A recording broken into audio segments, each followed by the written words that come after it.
Thank you for joining us and coming in and checking us out at Finding Love. I am Stephen Hendrix, and this is my lovely wife, Jenni Hendrix. And today we want to talk about mental health in marriage. Specifically today, we want to talk about postpartum. Yeah, it's something that you don't talk about until you're already in it. Like, I didn't have any women telling me nothing. They were like, oh, it's going to be a beautiful bundle of joy. You're going to love it. You're going to be so great. And I was sitting there like, I don't know what to do with my hands. So it was definitely a journey. No, I mean, we had all of this planned out, right? We were getting married in August. We were going to go to the honeymoon, get pregnant, and that part happened. By design. But I was like, oh, we ain't know nothing. But after that, right? After that. And so from that point, you know, we're pregnant. Let's say we're married in August. We're pregnant in about your birthday weekend in true fashion in Aruba. Shout out to Aruba. And you have a due date of July of 2018. Yeah, you're right. I was thinking about what the due date was and when that baby actually came. Yes. And so, of course, we find out during the holiday weekend of Thanksgiving, actually the night of one of my events. Yep. And so just going out celebrating. Of course, the next day is Thanksgiving. We tell our parents. Yeah. And everything is so happy. Yeah. And so we go through the holidays, and you know, it's a lot that's happening during this time. Yeah. Okay. And so also, you know, we went through the process of getting a bigger house for the kids. And so fast forward to July. We actually got the bigger house while I was full blown pregnant. You were. Because I was waddling into showings. Yes, you were. So that's a whole nother layer to this. We're very recently married, which is a whole nother discussion in itself. But so many people like us, we've been together for so long. We've been through stuff. We already live together. What's marriage gonna do? Right. But really, it's layers to it. It's like the official boyfriend girlfriend stage. Then it's like fiance stage. And then it's husband wife. And then babies and huge financial decisions. Yeah. But we kind of like smushed it all together. Like, quick, fast, and in a hurry. Yes, it was like bang, bang, bang. Yes. Bang, bang, bang. And each layer, I looking back, I would say needed its own time. Right. We need to get our fittings at each different title. Yeah. I need to know who I am as a wife before I'm trying to figure out who I am as a mother. And that didn't happen. And that's a good point that you said that. That didn't happen. No, that's a good point, because all while I'm taking them through it, I'm operating in a new space as a husband, but you're operating in a new body. And so all of this, getting the house, trying to make sure the paint dries before we move in because you're pregnant. And so I would like you to, you know, what is your mind and body doing? Do you understand what's going on here from this holiday season to being about to deliver your first child? Yeah. I think that it was a lot going on because I knew that my stomach would get bigger. I'm carrying a baby, right? You kind of know that. Yeah. I didn't know my fingers, toes. I'm gonna be some new panties, new shoe sizes. I mean, new everything. The way my hair grew, the texture of my hair, my skin. I got acne that I didn't even go through the teenage acne phase. So going through this grown woman acne phase, I spent thousands of dollars on products. Like, give me that too. And so that was the first unknown. It was just like, okay, my body is doing things I never knew they were even supposed to do. And I'm still trying to be active. I'm still trying to work out, right? I'm trying to do all the stuff that the celebrities say, like, you still gotta watch what you eat. You still gotta work out. Yeah, that didn't work, okay? Like, your body is genetics. There's some other stuff going on. It don't have Moving nothing up to this, though, you always working out, sometimes twice a day. Always, yes. Right? So it's not like this is, No. you trying to do something new. No. I'm doing very toned down workouts, and I can't get through them. And I'm getting mentally defeated by that. Mm-hmm. So on everyday things in my natural process of just working the way that I worked, you know, I went into my second trimester during tax season. So I'm thinking, second trimester, everybody say that's the easiest one. I'm about to knock this tax season out. Oh, you can't really do 12 to 14 days and not eat and not drink water like you're supposed to and not drink coffee, right? Yeah. And get through a tax season without your body completely breaking down on you. And there were times, a couple of my employees have found me like taking a nap on the ground. And they're like, what is happening here? And so it was that. So it was like my body is going through all of these physical changes that are just, you know, completely making me feel defeated and making me not feel like I was on top of it. And making me feel like for the first time in my entire life, outside of a lot of stuff that happened in my life that was not in my control, I really felt out of control. And there was no remedy. There was no, like, you can't just be like, all right, baby, I want you to come on out now. It's time for you to come on out. I want to get my life back. And I guess we'll get into that a little bit later because actually having the baby here is a whole different story. But the pregnancy part was crazy. And then it made me question everything. I was like, for the majority of my life, I didn't think I would have kids. I thought that I would be this big career woman and I would, you know, think and grow rich, right? And I was starting to see that that would not be a possibility. Like, not having that career-focused life started to feel like, oh, you chose the kryptonite to that, right? Like, babies. And then I'm also trying to figure out how to be a wife.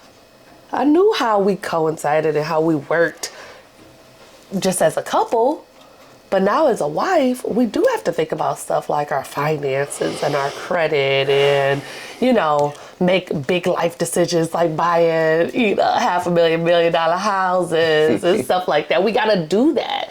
And you're like, well, let's not buy a house. Let's put the baby in the loft. Yeah. I thought you were trying to kill me dead with them words. Put my baby in the loft? What are you saying? So in the midst of like not really being in the right mindset to make that big of a financial decision, I also wanted to move, you know? And it was just a lot. It was a lot. And I just remember I started journaling. Okay. And I would write something every day. So whether it was a good day or a bad day, because I was having neurons going up and down. It was days where I was like, well, I'm not sick. Yeah. You know, I'm not vomiting or I can get out of bed. I'm not bedridden. Like I had heard all of these terrible stories. Right.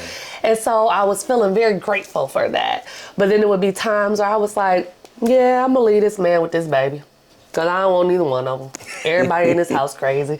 Like, you know, and it was so funny. I remember going back and reading my journal after I had the baby and being like, ooh, he was living with a little slightly crazy person. Didn't realize it.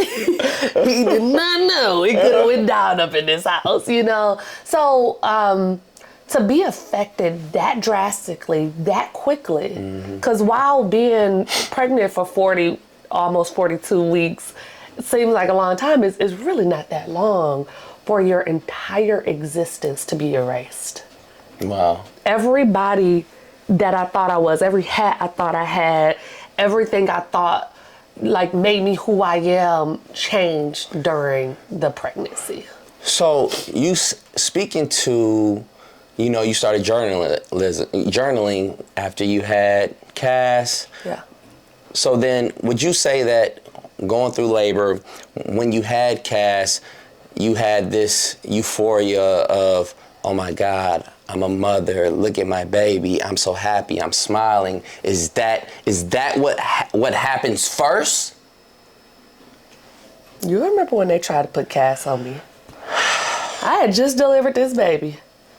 After nearly 4 days of labor, in almost 24 hours, it felt like a million days. It was crazy. Yeah. When they tried to put that baby on me, all I saw was blood gush in the person who had just given me the worst trauma of my life. Yeah. Is he okay? Yeah. That baby being our son. Is he all right? Yep. They said, yeah. Well, go ahead, clean him up. Put him over there somewhere. Somebody lay him down. I need a nap. I need to go. Yeah. Yeah. So euphoria? Yeah, they handled it.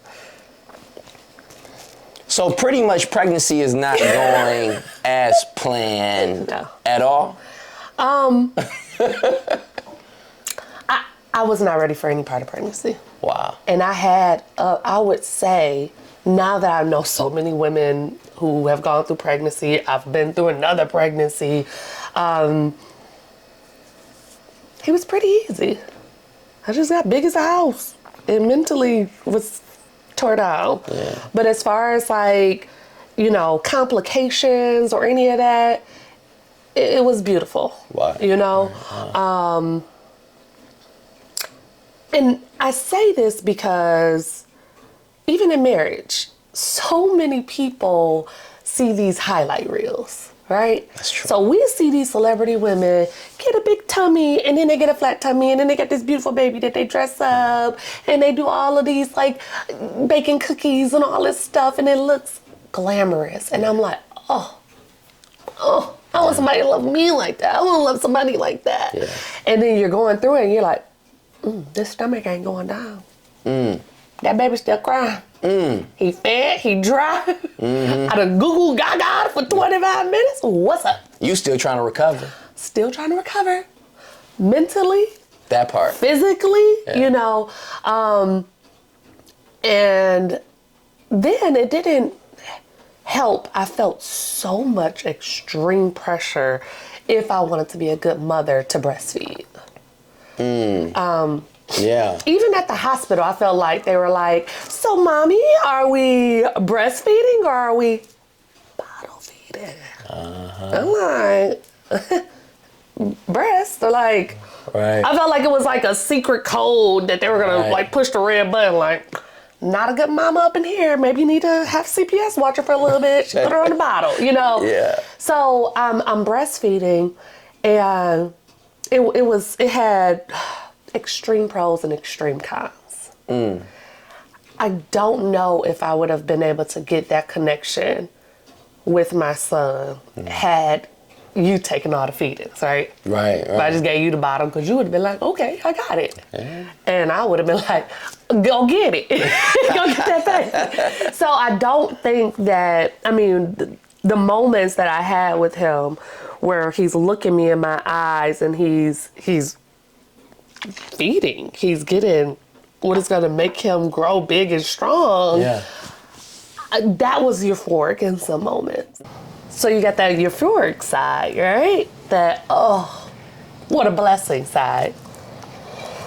Then you have sleep deprivation. I mean, months and months and months of me sleeping a total collective 4 hours a night. And I'm a working mom, so it's not like I didn't have stuff to do and I could just kind of lounge around and nap with the baby all day. Like, no, I got stuff to do. Which I think anybody who's sleep deprived, having a baby or not, male or female, is just not healthy. So that'll, sleep when I die type of stuff. I don't subscribe, okay? And I need reassurance from an infant. You can't tell me I'm doing a good job. I need this boo blah, blah, blah, blah, blah, baby to say, Mommy, you're doing a good job. Yeah. So I need something that's impossible.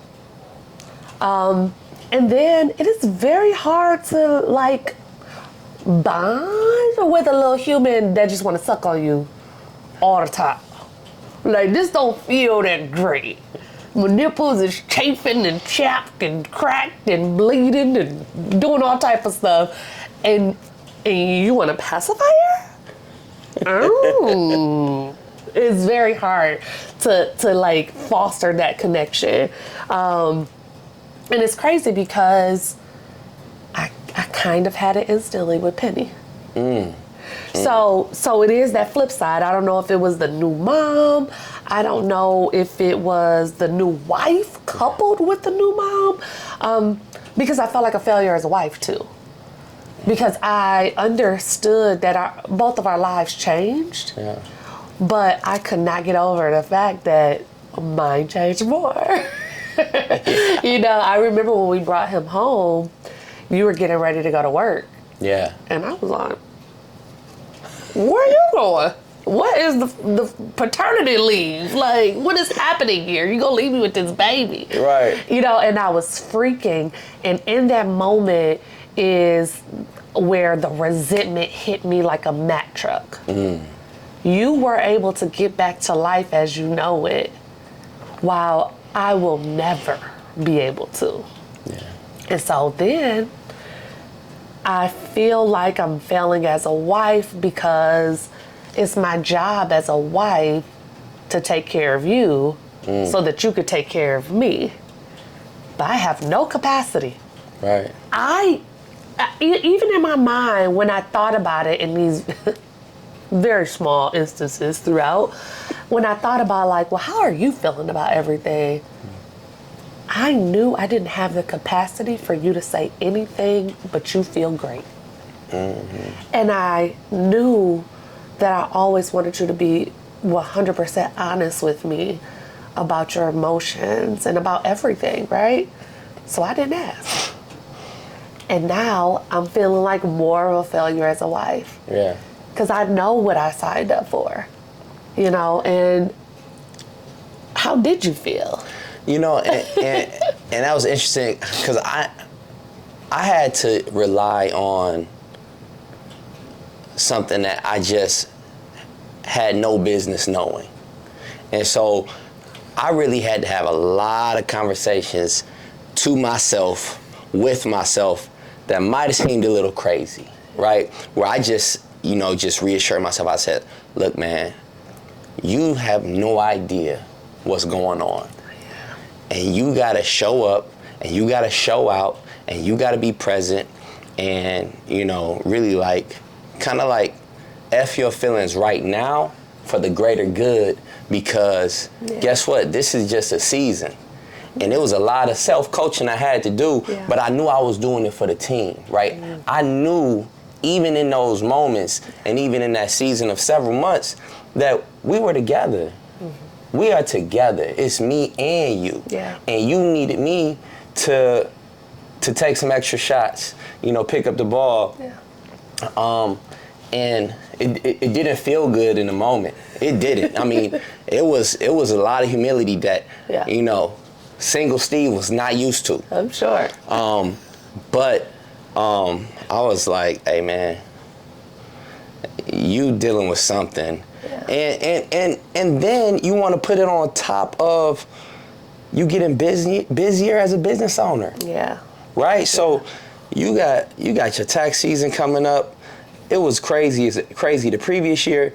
Now you 50% increase in business, maybe 60%. Yeah. Now you got a baby or two. And so I just kind of had to humble myself and just say, and trust you. And trust that this was a season and that you were going to come back home. Yeah. It sound better now, but I know, right? It was rough. I mean, It was rough. I can remember one time, you literally just asked me, was I hungry? And I remember feeling like, is he slow? Duh, I'm hungry. Yeah. Have I eaten? You know, and I couldn't even, in that moment, I couldn't even process that you were just checking on me. Yeah. And maybe even just breaking the ice because we hadn't been talking just to say something. You know, I couldn't think of it. He's slow. Yeah. He's slow, Lord. You know, gave me a slow husband, you know. And that's all I could think about. And it's incredible because I remember going to my 6-week appointment and they make you take like this postpartum test. And it got stuff on there like, do you want to harm yourself or the baby? No. All right. They ain't asked me if he was on the chopping block because one more night of that baby waking up and he was still sleeping and it was going down, okay? They asked me about my prized possession, this little baby, and me. What? Yeah. We good. Everybody else better watch it, you know? And in that moment, I realized that so many people suffer in silence. I should have absolutely been taking a supplement or seeing somebody or something. I was not okay. I was not okay. When did you know? Did you know when you were in it or after that postpartum was happening to you? There were moments and glimpses while I was in it that I knew I was acting in a way that didn't feel right to me. So I was matter-of-factly responding to you in a way that didn't necessarily feel right. Yeah, yeah. And that would have been something I discussed with a therapist had I been in it at that time, you know. But it wasn't until afterwards, and going back to the day that I knew I was going to stop breastfeeding, we talked through it and we talked through the benefits and pros and cons and we said, okay, it's enough. In that moment, how broken down I was when I was crying made me realize how stressed and how much tension surrounding breastfeeding and surrounding these roles that we were playing in this baby's life. It was really taking a toll on me. And then when I dried up, when this milk is out of me and my hormones are starting to kind of get a little bit more balanced, and then I revisited my journal where I wrote some stuff. I'm like, burn this book. This is incriminating evidence, okay? I still ain't seen it. I was fussing. I was like, oh my goodness. Like, you know, I can get mad. Yeah. But for me to stay mad and just angry and upset and just not nice or kind, that is so out of character for me. Like, that doesn't even feel natural to me to do that. Yeah. Like, it actually takes some effort for me to just be mean. Yeah. Because I naturally want to be nice. So for me to be mean for some months, that was scary to me. It was scary to me, and I felt like such a new person mentally when I finished breastfeeding with Kaz that I didn't know if I wanted to have another baby. I was like, oh. And you know, we had our plan. We gonna knock this thing on out. Yeah. And I was like, we gotta push back on that plan. I need a little bit. Yeah. I need a little bit more time. I was scared of being that person again. And a lot of it was just the unknown. Yeah. My mom and my sister, the people I, am the closest to, be having babies and popping them out and living their life like nothing happened. They had no postpartum. they had no, my mom almost had us in the car. Yeah. Like, she wasn't in labor for no days. My sister be at the club 2 days after having a baby. So I'm looking at them as this standard, and I'm immediately feeling like, what's wrong with me? Yeah. You know, and then it did not help. Did not help that afterwards, that the baby came out, and I done came home 6 months pregnant still. What's this? They ain't telling me about that either, you know. Or why my belly so squishy? Yeah. I got a hernia. What just happened in that thing? You know, those things I wasn't ready for. Yeah. Or even when we went into labor with Penny, I was moving, we walking, I'm bouncing on the ball. You know, you not letting me stay in the bed. With Cass, I hunkered down and took them. I took them contractions like they was punches. But I should have been moving. I should have been allowing my body to work him down and do what it was supposed to do. I'm fighting the contractions. And that's just stuff that, you know, a doula could have assisted with, or like I said, going through some type of therapy could have helped with my mental through that time period, but also having open, honest conversations. And especially our community, we want to praise each other. We want to praise ourselves. We want to get praise so often that we don't have these hard-hitting conversations in real moments. Yeah. And now that I've gone through it, I'll start telling my truth, and other women will be like, yeah, I ain't like my baby. Yeah, that was crazy. What? And I'm that like, baby. But I'm like, I felt like an alien. It hurt me to my core that I didn't want to lick the blood off his head like a baby cub. Right. You know, right. I thought I would be that infatuated. No, but I think that's a good point. So looking back on Jenni that was engaged, getting married, or pregnant, or whatever, at what stage do you think you would have had that conversation with her? And what would you have said to her to be as prepared as possible, if that makes sense? Yeah. Well, I think that it would have been during the fiance time. Yeah. At that point in our relationship, I was ready to be your wife. We had, before I got the ring, we had already looked at the venue. We had already put things in motion. It was just like a ring on my finger. Run the car. Run the car. We doing this thing, you know, and relax. If I could have gave myself some grace in that moment right there, and allow myself to be like my fiance a little longer, I could have gotten prepared for everything. And I think that I also, I think that the rush to have a baby was not so much of me being in control of our relationship as it was me wanting to start a family that was just ours. Yeah. And that's some selfish and mature stuff in itself. Wow. That I should have worked through first. Yeah. Because I could have absolutely been your wife for a couple more years. We were still young. Before bringing in a baby into our world. Yeah.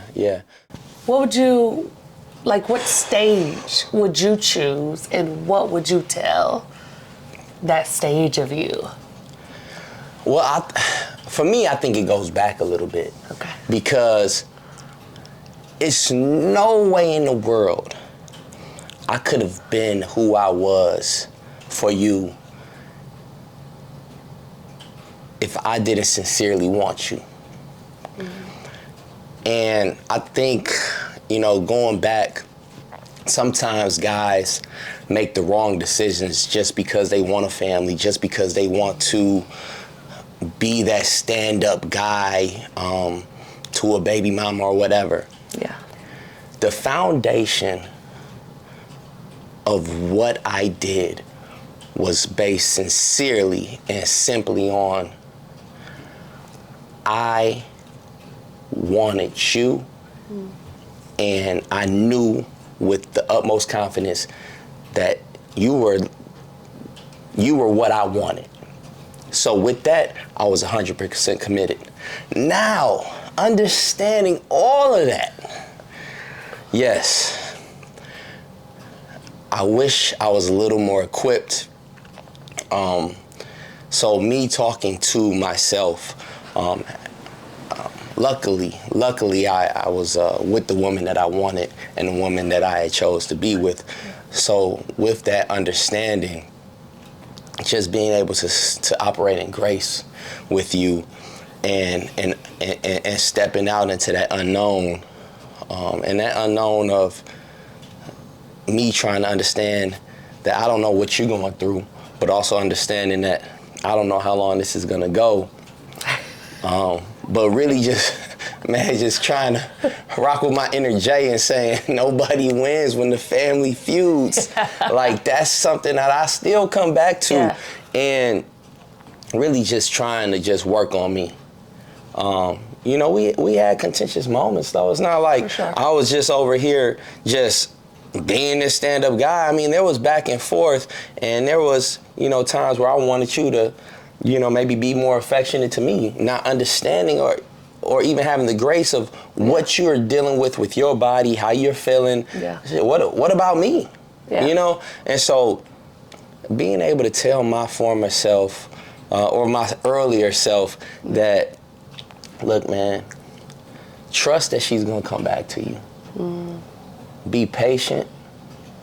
Know that y'all are together and y'all are a team. Yeah. And it's gonna be seasons where you have to deliver more, and it's gonna be seasons where she's gonna have to deliver more. Yeah. And as long as you are committed to it, you know, and take out that I factor, and you guys only win when it's a collective win. Yeah. There is no individual win. Yeah.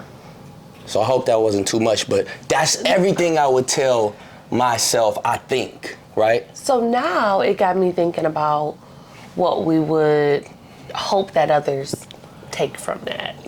And it is twofold, because there were moments during our postpartum where, looking back, I was starting to understand 100% why there's a disconnect in many relationships during that time, and why, you know, baby daddies end up being baby daddies. Where, you know, a lot of people say, well, if they said they want that baby, then you should have never had it. But sometimes it's not all the way there. Yeah. It's not when she first tells you she's pregnant. Yeah. But during that pregnancy, we say, oh no, this ain't the one. You know, so how would you say to kind of look at who that person is? Like, what about my character and what you knew about me allowed you to even check yourself in those moments during pregnancy? You know what? It's not that I knew you would come out of it, right? It was really, you know, getting into a deeper space. And I attribute a lot of my walk and my faith to you. But yes, I did trust. First, I wanted you to come back. And then I trusted that my wife would come back. And then I had faith in God that you had to come back. And so with all of that, like, I just needed to remain patient and steadfast in my walk as a husband, to walk with you. Yeah. Right? Yeah. And for you and for us, and say, okay, baby, you ready? You know? Yeah. And so that's where I was with it, you know? Yeah. That's good. I mean, it is moments like intimacy where I just, after pushing a little human out there, you're kind of like, nothing's ever going down there ever again. Yeah. Nothing. Yeah. I mean, nothing. Okay? And, but wanting to so badly. Yeah. Wanting to have that deep connection and intimacy with you during that time, but not knowing, you know, even where to begin when my body was saying no, no, no. Yeah. You know, and that was another piece of that just defeat. Yeah. That mental defeat where it's like, I want this so badly, but I can't, you know? And I've always been just a true believer that the way a man treats you through your darkest time, pregnancy being one of those top darkest times, is so essential to building the trust that we have in you guys, I guess the trust and respect and honor as a leader, you know, and also knowing that you'll have our backs through anything. Yeah. And a lot of times that is only shown financially, right? A man could be a provider. And going back to our grandparents' times, that's what we've always known as women. Like, a man is a provider, and that's always been financially. And it's like, this was the first time in my life where I realized how important you were on so many other aspects. I mean, even looking back, I would take you having no money and being there how you were for me during labor, delivery, postpartum, you know, Wow. versus you being a billionaire. I needed you pushing on my back when I was having that back labor. I needed you, you know, talking me through this thing and being there for me. I needed you to be able to get the baby when I just couldn't, you know? Yeah. And those are things that we don't value the same as money, because culturally it's been ingrained that being a provider means financially. Right. And honestly, I might have even thought that prior to actually going through the experience of pregnancy, labor, delivery, postpartum. I needed you in ways that money couldn't have bought. Ain't no doula that could have been in there with me in the trenches like you were. Like, it's so funny. I think about, like, you weren't with me shooting in the gym, right? Yeah. Yeah. And while I was doing all the heavy lifting, Man, what? you were there. Not feeling like much. You were there, you know. I mean, I've said this before, and I say this often when I'm talking to women especially. I gained a newfound, like, what's like bigger than respect? Like, admiration, respect, Whoa. honor, everything Wow. of women as a species. Wow. Going through the entire pregnancy. So speaking during this process, can you mark a time frame of where you kind of had, like, you knew you were coming out of it? Can you say that, or was it too far past it and you look back and you realize you were out of it? Like, what was that like? You know, coming through it to the other side, so to speak. It was when I stopped breastfeeding. Wow. When I stopped breastfeeding, After that breakdown, kind of. I felt this burden lifted. Yeah. I felt like I was able to connect with my baby on not like this supply and demand level, you know, like just a hugs and kissy face level. Yeah. I felt like we could have shared responsibilities a little bit more. So now, you know, if he wakes up in the middle of the night, it could be like, your turn. Yeah. Versus me being like, let me take the titty, you know. So it just leveled the playing field on so many levels. It took this huge burden off my shoulders. It allowed me for the first time, and I'm speaking to my first baby, of course, but it allowed me for the first time to enjoy motherhood for what it was, and it wasn't a job. And I went to sleep and I could lay on my chest. Yeah. Something simple like that. Yeah. You know, you could give me a back rub while I'm laying on my chest. Yeah. Remember, like, you know, them back rubs started to little times, you know. But I couldn't lay on my chest. Yeah, you could. It was too painful. My boobs were always filled. They were always sore and tender. And she had about 6 pillows, and I just couldn't get to her. Body pillow, this pillow, that pillow. I could not get to her. Now we don't have that. Yeah, for a long time. So it was these little simple little things. Yeah. My body is not hurting for no reason. Yeah. I can lay any way I want. I don't have this burden on me.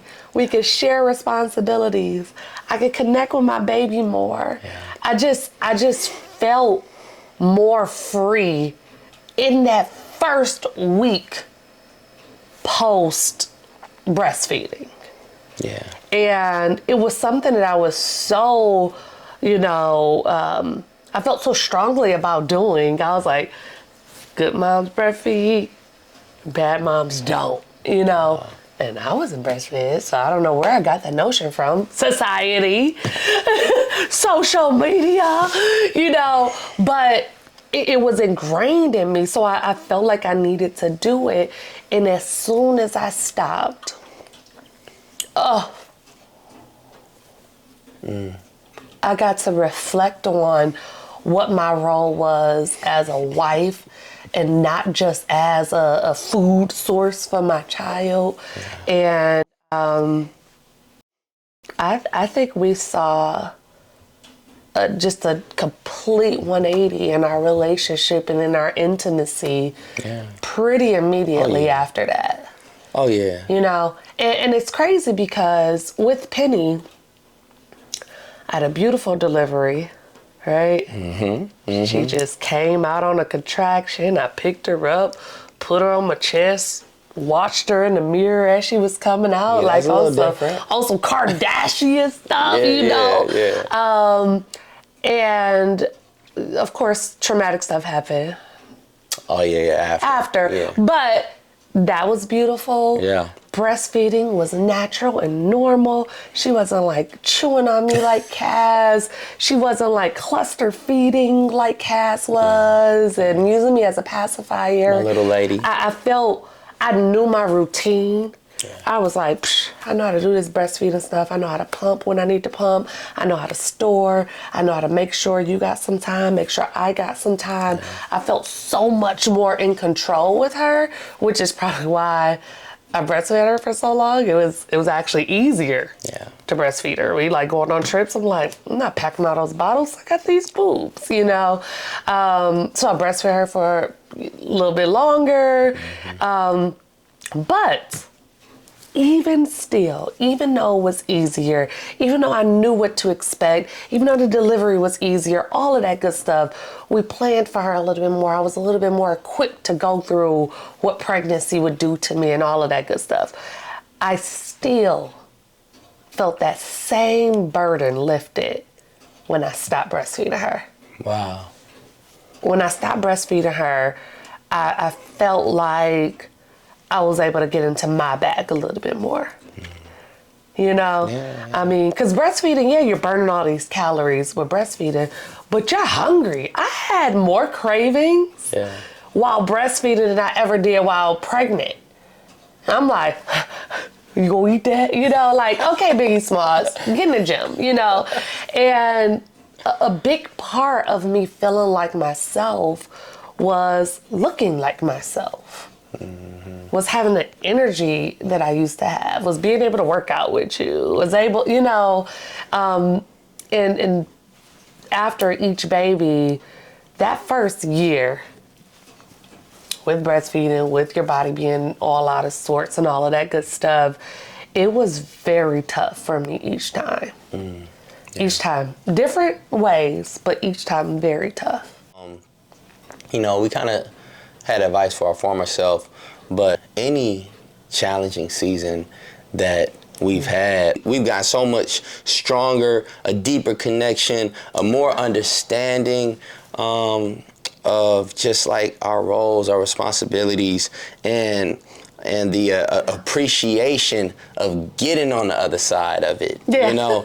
And so, I mean, and that overall look back was really understanding the importance of being there during certain seasons for me. Do you feel the same way? I mean, what was your like kind of takeaway, babe? So one of the main things that I feel like worked against me during these seasons was I was on a point system for us. Okay. And I'd already seen you be a father. Yeah. One of the reasons I fell in love with you, seeing you as a father, seeing you have that selfless love for a kid, you already had 10 points.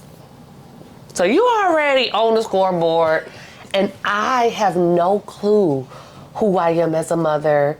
I don't even understand it. I'm figuring it out with this new baby, and I'm constantly failing. So while you're already starting at a 10, I'm constantly getting negative marks. And because of that, not only am I judging myself, I feel like everybody else is too, right? You know, I'm hearing people like, oh, look how good Stephen is on the kid. Oh, he's such a good daddy, you know. Or if I was to sneak away for an evening, does Steve have the kids? Oh my goodness, he's such a good dad. What the? I can watch the kids. Like, you know, and I think that was a hardship part of it too. So I'm praising you for the father that I know you've always been, and that you're showing me again in this new season of an infant, right? I didn't see you as an infant with Cam, so I didn't know who you were to him as an infant. You that man, you know, some men be like, cool past 4-5. You know, they just like that. No, you've been a good dad from infancy now all the way through, well, we got a 17-year-old. Like, you've been that guy. I was learning who I was as a mother through all of these trials and tribulations. And so that made it 10 times harder. But going through it and understanding what our roles were, understanding that the kids needed both of us. Yeah. You know, Cam needed all 3 of us. Man, what? You know, like understanding that, it empowered me. Yeah. So getting rid of that point system, number one.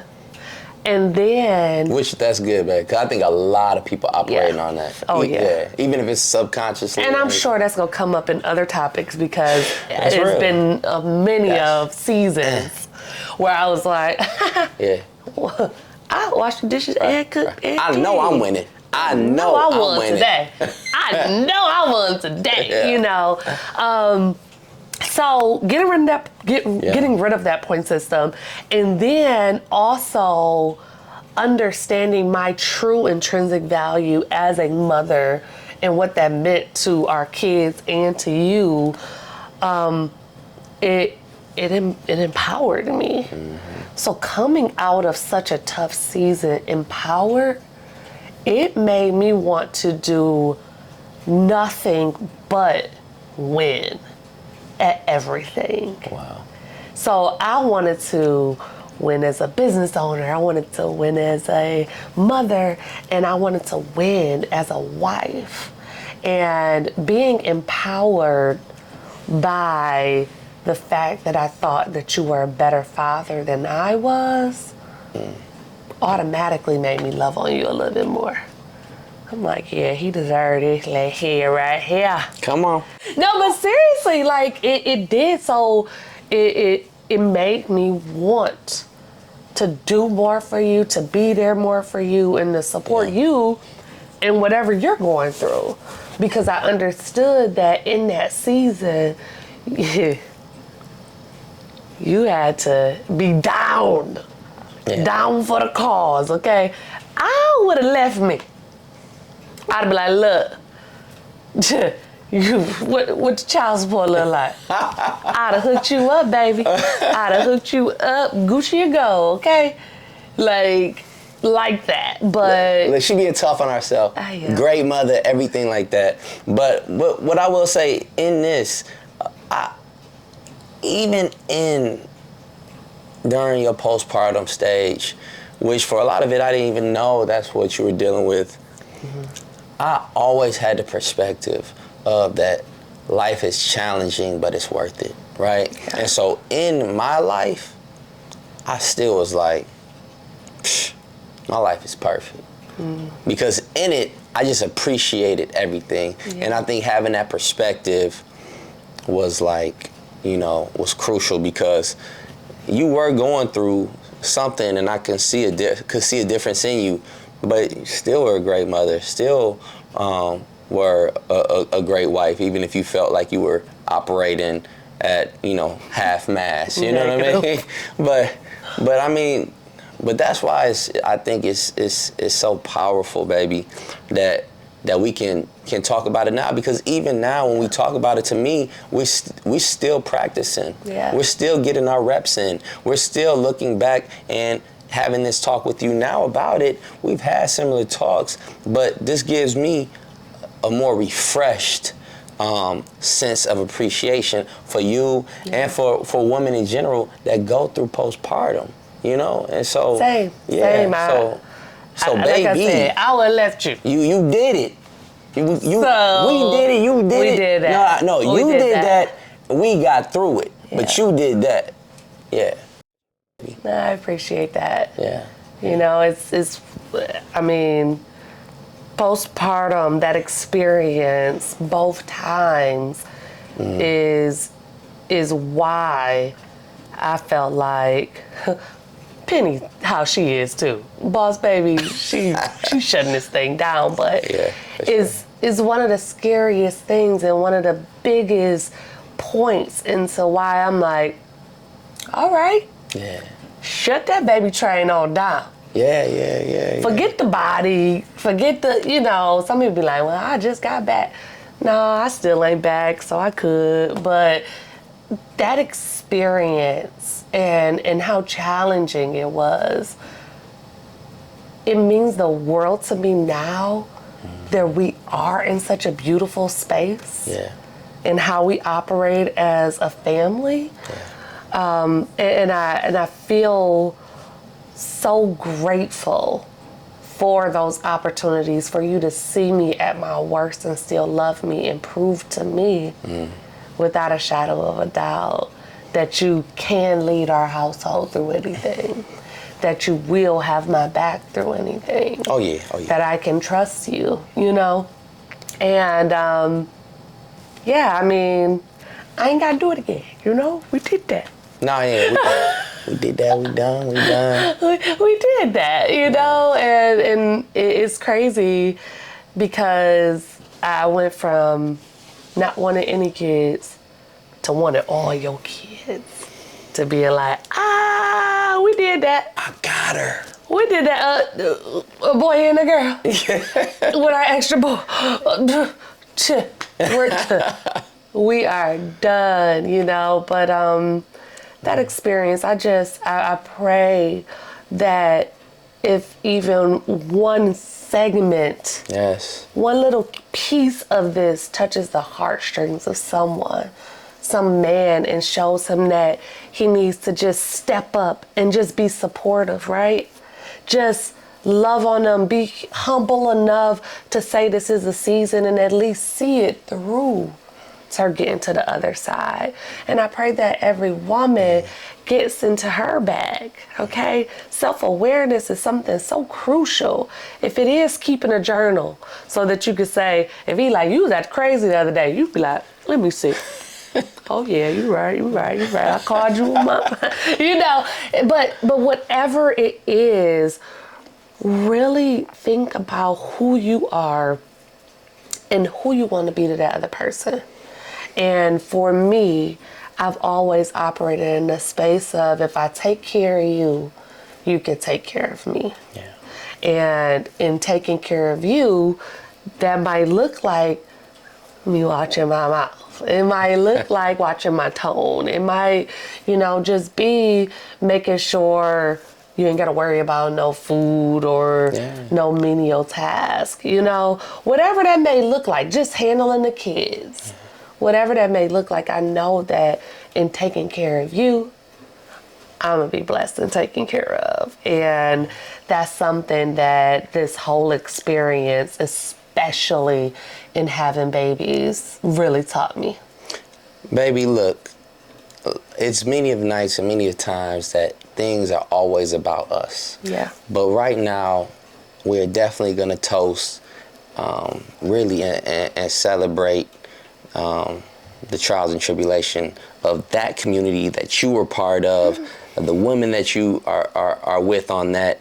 And I'm going to let y'all hold that, but I'm going to raise a glass with you, for y'all, and towards y'all. Yeah. All right? All right, let's do it. All right. So I want to toast to every woman who has thought about having a baby, planned on having a baby, gone through fertility treatments to have a baby, gone through having a surrogate, gone through just being an auntie and a godmom, and anybody who has been a part of the process of the woman bringing life. Because I have seen the stress and struggles at every one of those levels, and I want to say that you are not alone. You are loved, you are respected, you are honored, and as a mother, you deserve all the glory and the praise. Cheers. Cheers.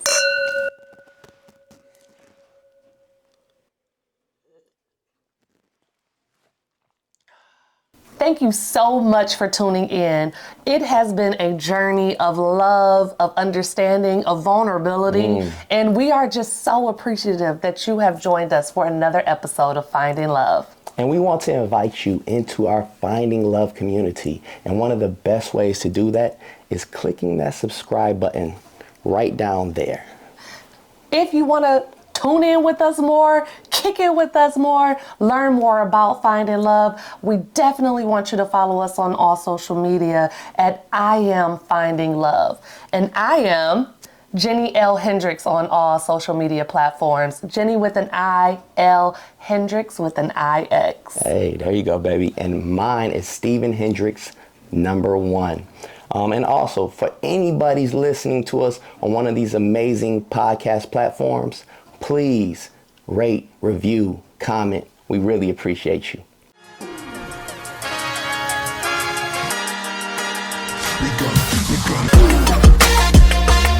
Let's get it.